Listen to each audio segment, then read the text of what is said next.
김진기 씨의 유혹의 재발견이라고 하는 책에 남자와 여자가 어디에 끌리는가 이런 리서치를 해서 제법 재미있게 쓰여진 책인데요. 남자들은 여자들의 어떤 미모나 각선미에 끌린다면 여자들은 어떤 남자에 끌리는가? 매력 있는 남자에게 끌린다고 합니다.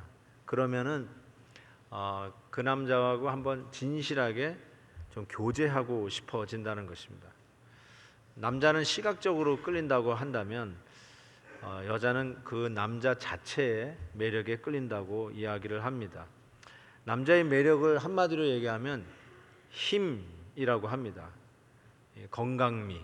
그래서 그 남자하고 있으면은 든든한 것. 그런데 그 힘은 단순히 육체적인 힘만을 의미하는 것이 아니라 사랑하는 여자가 믿고 의지할 수 있는 재력과 또 완성된 사회적 지위를 뜻하기도 한다고 합니다. 자, 오늘 설교 제목이 젊고 돈 많은, 거기다 착하기까지 한 남자. 원래는 제가 오빠라고 했다가 제목이 바뀌었습니다.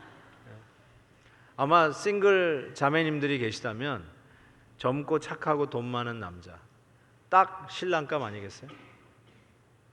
혹시 사윗감을 찾고 있는 어머니들, 딱 사윗감 아니겠어요? 뒤도 안 돌아보고 딱 찍지 않겠어요? 그런데 모든 자매들이 매력 있다고 생각하고 사귀어보고 싶고 결혼하고 싶고, 모든 어머니들이 사위 삼고 싶은 젊고 착하고 돈 많은 남자, 이 사람이 오늘 예수님 앞에 와서 어떻게 하여야 영생을 얻을 수 있습니까? 라는 질문을 던진 것이죠.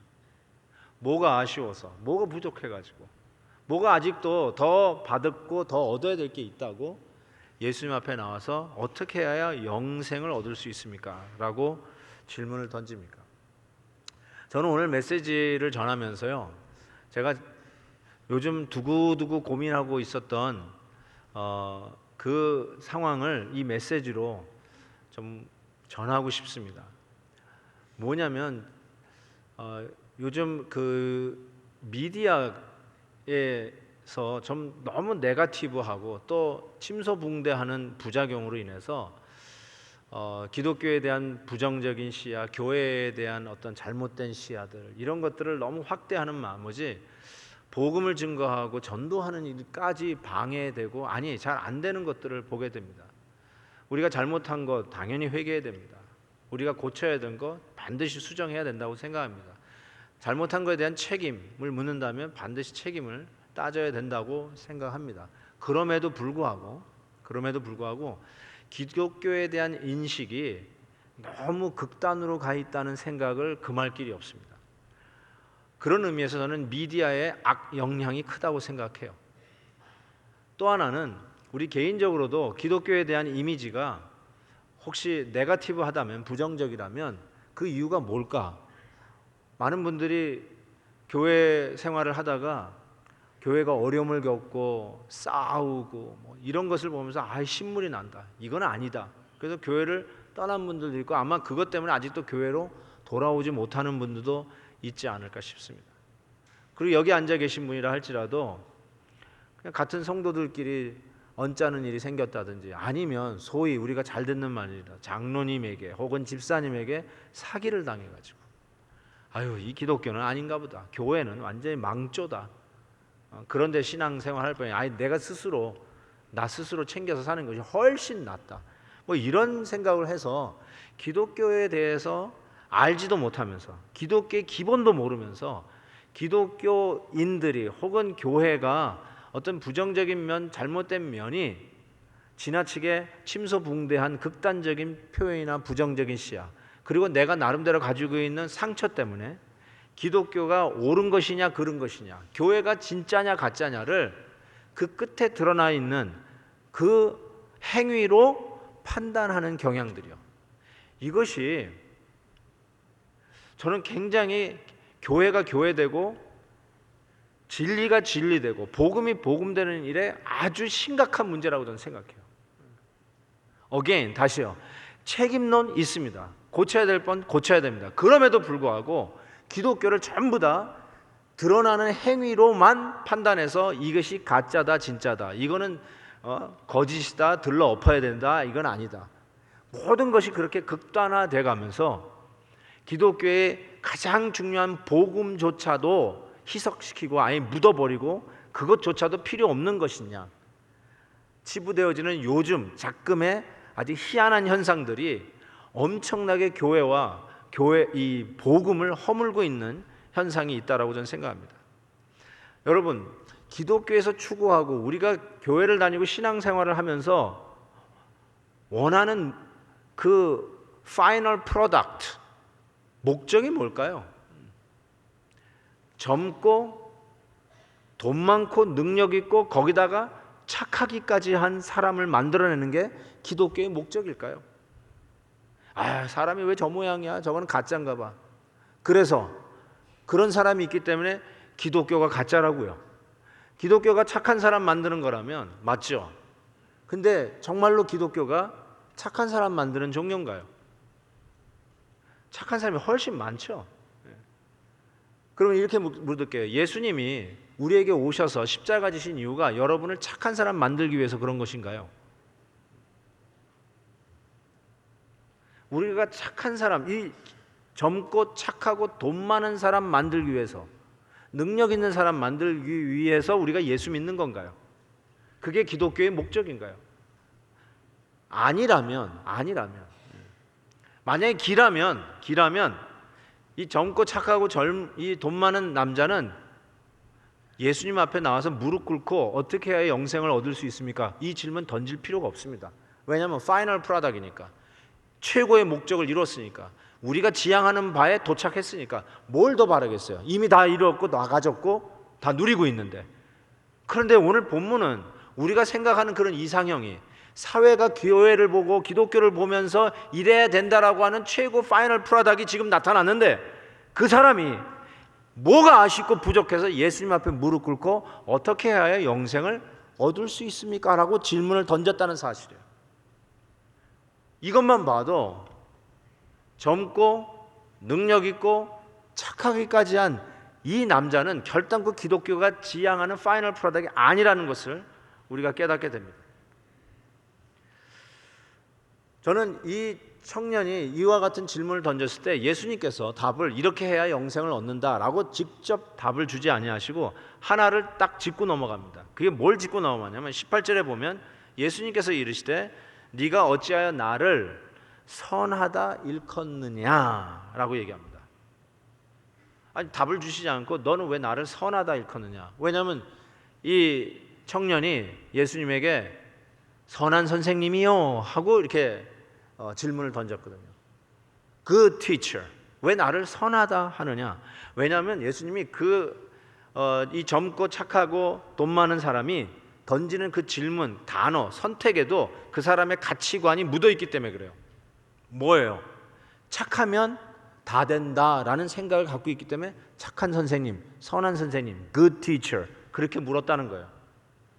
그러니까 우리 기독교가 마치 도덕적으로 재무장해서 근사한 착한 사람 만들어내는 거라면 어쩌면 이 젊고 착하고 돈 많은 남자의 질문은 성립이 된다 할 수 있어요.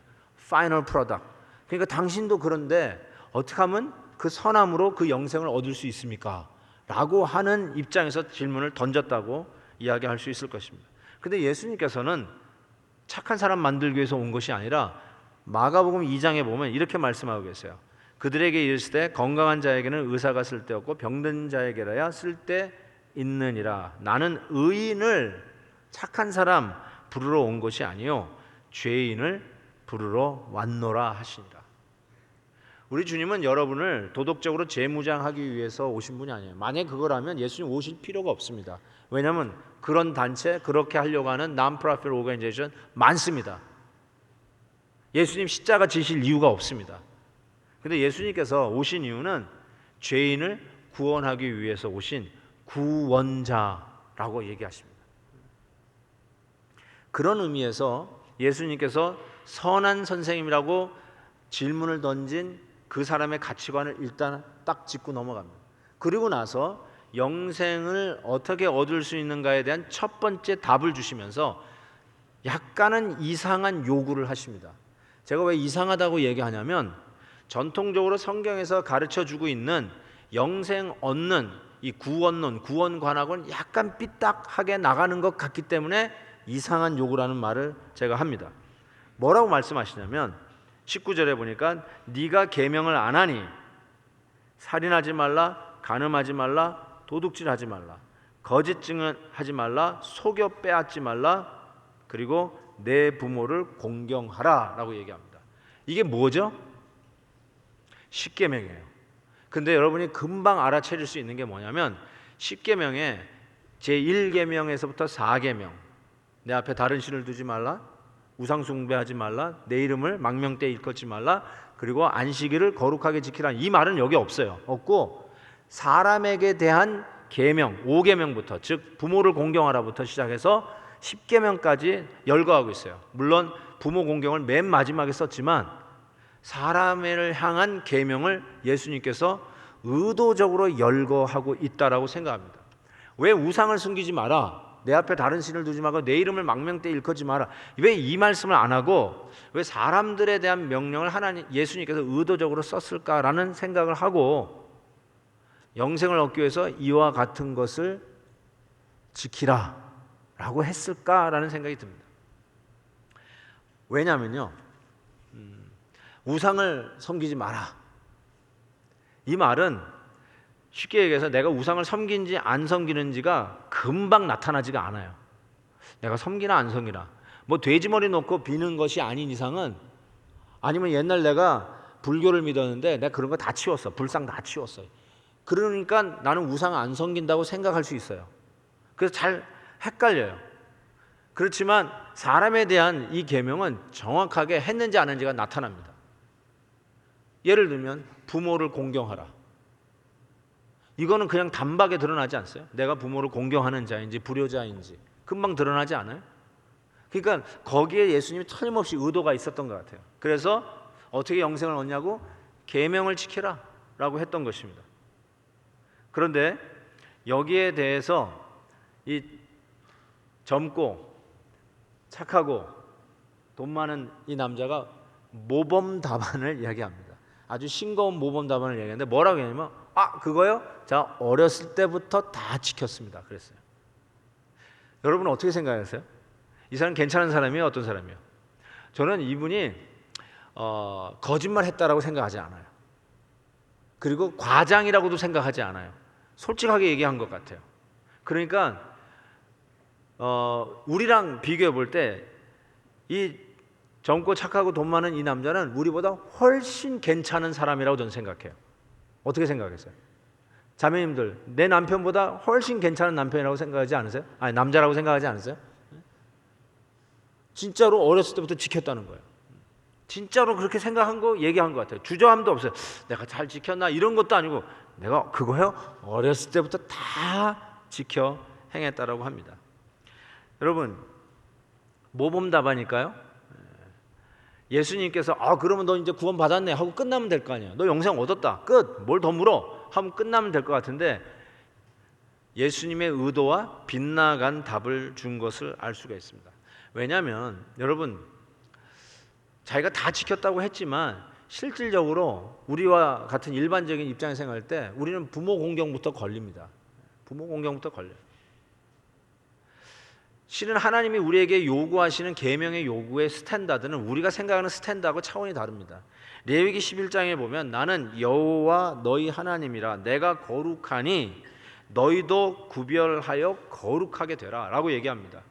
우리가 어느 정도로 거룩해야 되냐면 하나님 수준으로 거룩해져야 돼요. 그래야 영생을 얻습니다. 그냥 대충 눈 가리고 아웅 해가지고 되는 게 아니라 하나님의 거룩 수준이 돼야 된다는 거예요. 야고보서는 이렇게 얘기합니다. 누구든지 온 율법을 지키다가 그 하나를 거치면 모두 범한 자가 되느니라 라고 얘기했어요. 지금 계명을 쭉 했는데 살인하지 말라, 나 그거는 지킨 것 같아. 간음하지 말라. 그것도 난 뭐 우리 아내뿐이 몰라. 지킨 것 같아. 거짓말하지 말라. 그거는 아리까리한데 내가 그거 했나 안 했나? 그때 잠깐 별로 큰 데미지 없는 거 했지. 그렇게 얘기하셨다면요, 무슨 뜻이냐면 그거 했었어요? 거짓말하셨어요?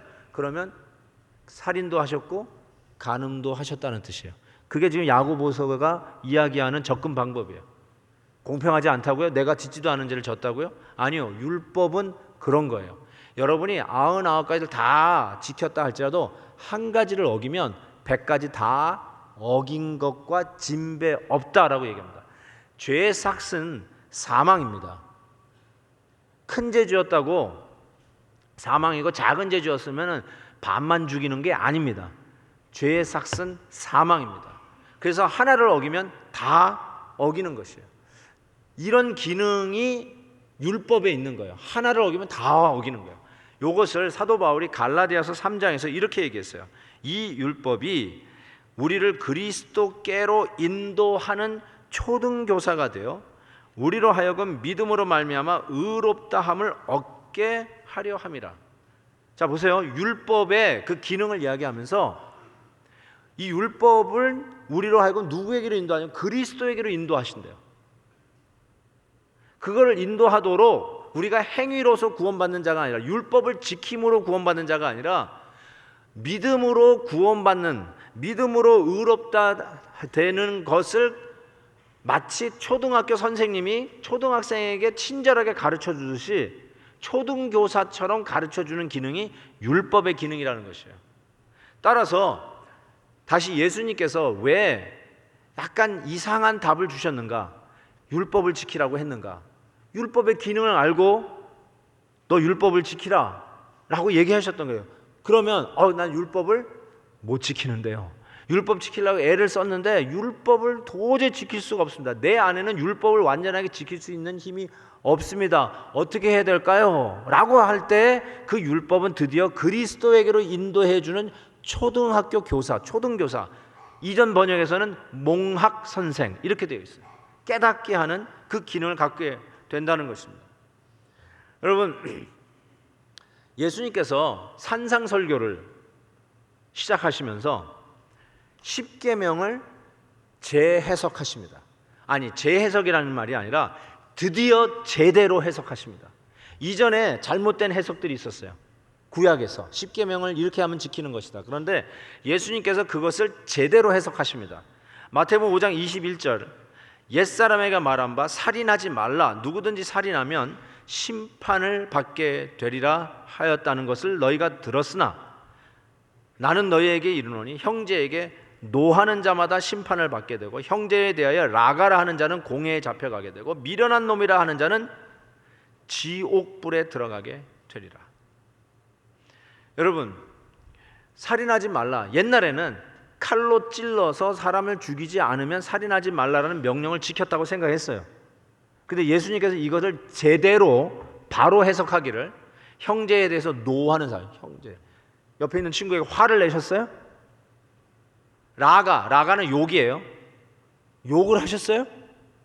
심지어는 미련한 놈이라고 했어요. 이건 약한 욕이에요. stupid 이런 거예요. 그렇게 하셨어요? 그러면 뭐라고 예수님이 당신의 입술을 얘기하냐면 지옥불에 떨어진다고 그랬어요. 살인죄에 행한다는 거예요. 불공평하다고 생각하세요? 만약에 이렇게 적용한다면 여기 앉아 계신 분 중에 살인죄를 짓지 않은 분이 있으면 손 들어보세요. 제가 시간을 드릴게요. 곰곰이 생각해 보세요. 난 살인죄 안 지었습니다. 손 들어보세요. 다 살인죄 지은 거죠? 옆에 있는 사람에게 얘기합시다. 나는 사람을 죽였습니다. 한번 해보세요. 어떻게 사람 죽였다는데 이렇게 웃으면서 얘기할 수 있어요? 말이 안 되는 것 같죠, 여러분? 잘 좀 더 들어보세요. 예수님이 또 십계명을 이렇게 해석하셨어요.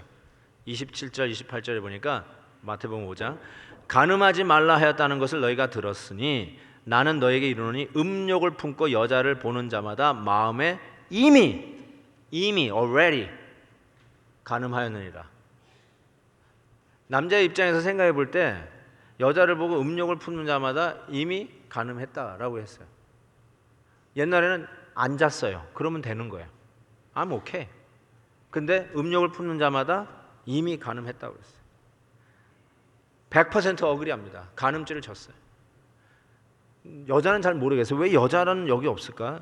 남자를 보고 음욕을 품는 여자마다 다 간음. 왜 이런 말은 없고 왜 남자들을 향해서 했는지 모르겠는데 하도 궁금해서 제가 우리 아내에게 물어봤어요. 여자는 이런 거 없나? 그랬더니 그런 거 없대요. 그래서 여자는 없구나라고 생각했는데 진짜 없나요?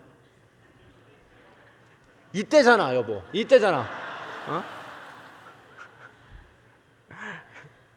어느 그 엔터테인먼트 그 방송에 보니까 여자들도 이렇게 남자를 보고 이렇게 탐할 때가 있다는데 뭐 남자들은 뭐 여자의 각선미를 본대지만 이 여자들은 남자의 그 팔뚝 또 뭐 이렇게 이 초콜릿 복근 아니면 이렇게 힘 있는 허벅지 이런 거 보면 이렇게 군침을 삼킨다는데 맞아요?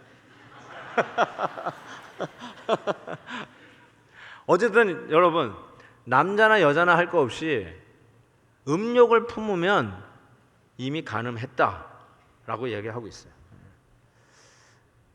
참 이런 걸 생각해 보면요. 우리가 어떻게 율법을 온전하게 지킬 수 있을까라는 결론을 내셔야 돼요. 그래서 예수님께서 당연히 그런 결론을 내야지. 어떻게 하면 영생을 얻냐고요? 율법. 너 계명을 아니까 그 계도를 지켜. 아유, 제가 어떻게 지켜요? 아무리 해도 안 돼요. 내 안에는 그 힘이 없어요. 온전하게 할 수 없어요. 그러니까 어떻게 해야 돼요? 구원에 이르는 그리스도를 향한 길로 이 초등 교사가 인도해 주는 그 역할을 해야 되는데 아니 이 친구는 갑자기 하는 말 다 지켰다는 거예요. 나는 완벽하게 지켰다는 거예요. 자, 이때 예수님께서 또 다른 여러분의 생각에 이상하다고 생각할 수 있는 두 번째 요구를 하십니다. 그게 21절에 나오는데 네게 아직도 한 가지 부족한 것이 있다라고 얘기합니다. 많은 주석가들이 네게 여러 가지는 다 됐는데 딱 하나 부족하다 그 뜻이 아니라 여기서 네게 한 가지 부족한 게 있다는 건 뭐냐면 너에게 부족한 전부가 이거다. 네가 정말 모든 게 다 부족한데 그게 이거다. 너의 부족함은 이거 하나로 전부 수렴된다 라고 하시면서 하시는 말이 뭐냐면 네게 있는 것을 다 팔아 가난한 자들에게 주라. 그리하면 하늘에서 보화가 네게 있으리라. 그리고 와서 나를 따르라. 자, 왜 이것이 또 다른 이상한 요구같이 느껴지느냐? 잘 들어보세요. 그러면 여러분이 재산을 있는 걸 다 파세요. 파셔가지고 가난한 사람, 불쌍한 사람 도와주는 non-profit organization에다가 전부 다 도네이션을 하셨어요. 그러면 여러분이 영생을 얻는다고 생각하십니까? 성경에서 여러분의 재산을 다 팔아가지고 가난한 사람에게 주면은 자동 구원받습니다 라고 쓰여진 성경이 있나요? 없어요. 여러분도 아실 거예요. 내 재산을 팔아가지고 누구 도와주면 내가 구원받나? 그렇게 해서 얻는 게 구원인가? 여기에 대해서는 제대로 배우셨으면 그거는 아니지. 그렇게 구원받는 건 아니지. 대부분이 아세요. 그런데 왜 예수님께서 마치 꼭 그런 것처럼 네 재산을 다 팔아서 가난한 자에게 주라. 그러면 하늘에 상급이 있고 그동안 후에야 나를 따르라. 그렇게 오해할 수 있는 말을 하셨을까요? 예수님이 성경을 모르시는 분도 아니고 말씀 자체이신 그분이 잘못 가르칠 리가 없고 그럼 뭘 지적하려고 하시는 걸까요? 계명을 지켜라. 못 지킵니다. 그래서 은혜로 하나님 앞에 나올 수 있도록 인도하는 그 율법의 기능을 염두에 두고 하셨는데 다 지켰다니까. 지가 완벽하게 다 했다니까. 예수님이 또 다른 질문을 던지면서 너에게 부족한 전부가 이건데 그게 뭐냐? 네가 가지고 있는 재물이라는 거예요. 그 재물이 그가 하나님 앞에 가는 길을 떡하니 막고 있는 최대의 장애물이었다는 것이죠. 재물이 그런 의미에서 이 젊은 돈 많고 유능한 그리고 착하기까지 했지만 그에게 있어서는 이 재물이 그의 하나님이요 우상이었어요. 그가 사는 이유가 바로 이 재물 때문이었어요. 그가 매일매일 보람 있게 느껴지는 이유가 재물 때문이었어요. 그의 모든 생각과 가치 판단이 재물 때문에 결정되어진 일이었어요. 재물이 오느냐 손해보느냐 그의 모든 생각은 재물 중심으로 전부 다 배열되어진 인생이라고 해도 틀리지가 않아요. 현대인의 가장 큰 괴물과 같은 우상이 재물이라고 하지 않습니까? 이 재물을 제대로 다루는 성도가 성숙한 성도예요. 크라운 재정교실, 우리 교회 재정교실 정말 여러분이 꼭 들으셔야 됩니다. 너무너무나 중요합니다. 이거 다루시면 크리스천 생활의 성숙의 가장 중요한 부분을 다뤄줄 수 있다고 저는 생각합니다. 바로 이 젊고 착하기까지 하지만 유능하고 능력이 있었던 돈 많은 이 남자가 예수님 앞에서 뭘 하냐면 그 재물을 없애라는 거예요. 우상을 없애라는 거예요. 그래야 하나님 앞에 나올 수 있다는 것을 가르쳐 주고 있는 것입니다. 여러분, 성경에 이런 말씀이 있어요. 마태복음 6장에 보면 내 보물이 있는 그곳에 내 마음도 있다라고 했어요. 그러면서 예수님은 이런 말씀까지 하셨어요. 한 사람이 두 주인을 섬기지 못할 것이니 혹 이를 미워하며 저를 사랑하거나 혹 이를 중히 여기며 저를 경히 여김이라. 너희가 하나님과 재물을 겸하여 섬기지 못하리라. 절대로 겸하여 섬길 수 없습니다. 하나님 60%, 재물 40% 이런 식으로 나누어져 섬길 수 있는 게 아닙니다. 재물이든지 하나님이든지. 여러분, 혹자는 재물보다 딴 것일 수 있어요. 그게 누구, 어떤 사람일 수도 있어요. 재물에 버금가는 또 다른 명예나 혹은 욕심일 수도 있어요. 여러분 나름대로 개인적 야망일 수도 있을 거예요. 인간관계의 묘미라고도 할 수 있을 거예요.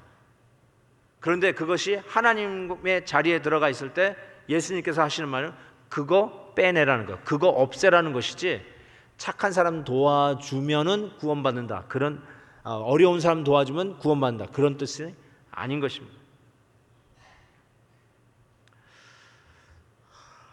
제가 성경 읽다가 성경을 떨어뜨릴 뻔했던 몇 군데가 있어요. 그 중에 하나가 지금 읽을 본문입니다. 22절에 그 사람은 재물이 많은 고로 이 말씀을 인하여 슬픈 기색을 띠고 근심하며 가니라. 정말 so close, so close. 물론 우리가 이 청년을 놓고 이 젊고 부지런하고 능력 있고 거기다가 어렸을 때부터 말씀을 한 번도 어긴 적이 없다라고 스스로 자신 있게까지 얘기하는 이 착한 남자, 이 남자가 과연 구원을 받았을까 받지 못했을까, 우리가 우리 입장에서 판단할 수 없어요. 왜냐하면 성경은 이 사람에 대해서 더 이상 언급하지 않습니다. 그런데 예수님께서 그를 보시고 사랑하셨다라고 얘기하니까 아마 언젠가는 돌아오지 않았을까라는 생각도 합니다. 근데 어쨌든 이 순간에 so close 이렇게 해요. 재물이 많은 고로 슬픈 기색을 띠고 근심하며 가니라. 재물 가지고 비교도 안 되는 놀라운 구원의 축복, 예수 그리스도 당신을 지금 오퍼하고 있는데 돈이 많은 거로, 재물이 많은 거로 근심하며 걱정하면서 떠나가는 이 청년을 보면서 성경을 떨어뜨릴 뻔했어요. 너무 아쉬운 거예요. 너무 아쉬워. 여러분은 어떻게 생각하십니까? 이런 부분에 대해서 다시 한번 생각해 보고 싶은 것이, 우리의 파이널 프로덕트라고 생각했던 젊고 돈 많고 능력 있고 거기다가 착하기까지 한 오빠, 남자. 근데 그 사람이 예수님의 입장에서 생각해 볼 때는 근심하며 떠나가는 자였어요. 빵점이에요. 빵점. 하나님 앞에서는 빵점. 정말 다시 뒤집어져야 될 그런 부분을 이야기하고 있지 않아요? 하버드 대학가의 베델교회, 예수님이 왜 오셔야 되는지 다시 한번 가슴을 치면서 주님을 만나야 할 필요가 있다고 생각합니다. 여러분, 이 시대에 다시 한번 복음이 복음되게 되고 진리가 진리되고 교회가 교회되기 위한 메시지를 다시 한번 확실하게 찝습니다. 미디어의 네거티브 플레이로 말미암아 기독교가 왜곡되어져 있어서 행위로 판단되어지고 행위로 그의 진실과 거짓이 가려진다고 이야기하면서 네거티브를 침소봉대하고 있는 이 미디어의 악영향과 우리 스스로 교인들에게 교회에 상처받았다고 해서 이게 진리가 아닌가 봐 라고 하면서 착각하면서 진리를 버리고 살아가는 우리의 이 수많은 잘못된 모습 속에서 분명하게 오늘 모습은 어떤 구원관, 구원론, The Doctrine of Salvation을 가르쳐 주냐면 구원은 믿음으로 받는 것이지 행위로 얻어지는 것이 아닙니다. 확실하게 못을 바꾸고 갑니다. 그래서 에베소서 2장 8절 9절 너희는 그 은혜를 인하여 믿음으로 말미암아 구원을 받았으니 이것이 너희에게서 난 것이 아니요 하나님의 선물이라. 그리고 listen to this, 행위에서 난 것이 아니라. 행위에서 난 것이 아니에요. 고로 기독교를 행위의 그 극단적인 결과를 가지고 기독교의 진위를 가리려고 하는 이 모든 것은 사탄적 요소가 있습니다. 어떤 의미에서 그러냐고요? 십자가를 소용없는 나무로 만들어버려요. 예수 그리스도께서 왜 우리를 위하여 십자가 지셨는지를 완전히 무식하게 만들어요. 여러분, 우리가 착하게만 살 수 있으면, 우리가 돈만 있으면, 능력만 있으면, 똑똑하기만 하면, 건강하기만 하면 십자가는 필요 없다는 희한한 복음을 선포하는 기독교로 왜곡되기 때문에 그래요. 이게 더 심각한 문제라고 저는 생각해요. 복음은 복음이어야 합니다. 십자가를 묻으면 안 돼요. 십자가에서 우리 예수님께서 물과 피를 흘려주시는 그 이유를 붙들고 살아가는 게 저와 여러분이에요. 복음을 복음되게 하셔야 돼요. 저 끝에서 실수하고 넘어진 모습 가지고 그게 기독교라고 침소봉대하시면 안 돼요. 그리고 그것 때문에 넘어지셔도 안 돼요. 누가 하나 자빠졌다고, 사기치는 사람 하나 만났다고 해서 넘어지시면 안 돼요. 우리는 십자가 붙들고 살아가는 자들이에요. 구원은 은혜로, 믿음으로 얻어지는 것입니다. 로마서 3장 12절 다 치우쳐 함께 무익하게 되고 선을 행하는 자는 없나니 하나도 없다라고 그랬어요. 여러분 잘 들으셔야 돼요. 선을 행하는 자는 하나도 없다고 그랬어요. 이 말이 우리가 착한 일을 못한다는 뜻이 아니에요. 남 도와주는 일, 발란티어, 사회봉사 이런 거 못한다는 뜻이 아니에요. 나 지난주에 사인업 했는데 가서 이렇게 숲 키친 도와주고 왔는데요. 그게 무슨 소리예요? 내가 선을 행하는 자가 없다. 나 해가지고 왔는데요. 우리 교회 앞에 사인업실, 발란티어들 전부 다 사인업 하잖아요. 나 했는데요. 무슨 소리죠 이게? 그거 얘기하는 게 아니에요. 여러분, C.S. 루이스가 이런 말을 했어요. 진짜 기독교인은 자기의 잘못된 행실만 회개하는 자가 아니라 자기의 착한 행실도 회개하는 자가 진짜 기독교인이라고 그랬어요. 이게 무슨 말인지 알아들으세요? 자기의 착한 행실도 회개해야 진짜 기독교인이에요. 아까도 얘기한 것처럼 젊고 착하고 능력 있는 남자, 그것으로는 구원이 안 돼요. 그래서 궁하여 갈아여 예수님 앞에 나와 어떻게 해야 영생을 얻으리까 묻는 거 아닙니까? 오늘 우리의 선은요, 자기의 잘남을 증명하는 무기가 되거나 내가 남보다 더 우월하다는 것을 은근히 즐기는 선함은 반드시 회개하셔야 됩니다. 내가 남보다 더 잘한다는 것을 으쓱하게 느끼게 하는 것, 저 사람 나보다 더 인컴이 더 많은데 이런데 째째하게 도네이션도 안 해, 나는 했는데, 그러면서 도네이션 하면서 내가 그래도 저 친구보다는 좀 낫지 않아? 하면서 으쓱하면서 마음에 들어오는 거, 그 착한 행동 반드시 회개하셔야 돼요. 왜냐하면 기독교는 그 착한 행실로 서로 키재기하는 종교가 아니기 때문에 그래요. 그런데 희한하게 요즘 미디어에서 계속 기독교를 그렇게 취급해요. 그래서 저 끝머리에서 그것을 침소봉대해서 가짜다 진짜다. 기독교는요, 다른 종교하고 경쟁하는 종교가 아닙니다. 그러려면 도덕 재무장 운동이나 하십시오. 그게 훨씬 낫지. 교회 왜 오세요? 그래서 잠언에서 이런 말을 했어요. 어떤 길은 사람의 보기에 바르나, 어떤 길은 사람 보기에 바르나. 뭐가 발라요? 착한 일 하는 거예요. 남 구제하는 거, 가난한 사람 도와주는 거, 이게 나쁜 게 아니지만 발라요. 좋은 일이에요. 그런데 이렇게 했어요. 필경은 사망의 길이니라. 무슨 뜻이에요? 예수 없는 착한 행동은 사망의 길이에요. 예수 없이 가난한 사람 돕는 것 사망의 길이에요. 예수 없이 근사해지는 거 사망의 길이에요.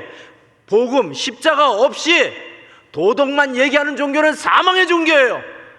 예수 그리스도의 복음이 없고 나를 위하여 대속의 은총을 감사하고 그것 붙들고 은혜로 살는지 알면, 여러분이 아무리 멋지게 살아도, 아무리 유익되게 사회에 살아도 그게 사망의 길이라는 거예요. 속지 마세요.